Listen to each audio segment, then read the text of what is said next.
Tagalogin mo. Say it in Tagalog. Hello mga pips, eto na ang pagbanghay o kaya pag-conjugate. Okay, babasahin ko na lang sa inyo, ginawa ko na to. Basahin nyo na lang at inyong sundan ha.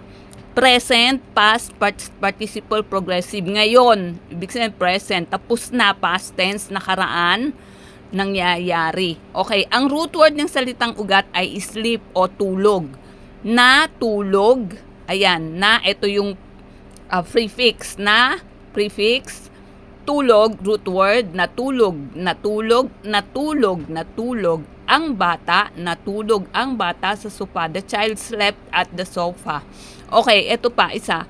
Prefix, infix, okay? Tulog, nakatulog, nakatulog, nakatulog. Sa pagod ng bata, siya ay nakatulog sa sofa. The child got tired and slept at the sofa. Okay, ito pa, isa pa, progressive, nangyayari. Na, prefix, infix, plus tulog, natutulog, natutulog, natutulog, natutulog. Okay, sa sentence, sa pangungusap, shh, huwag ka maingay, natutulog ang bata sa sofa. Shh, keep quiet, the child is sleeping at the sofa. Okay, bye-bye.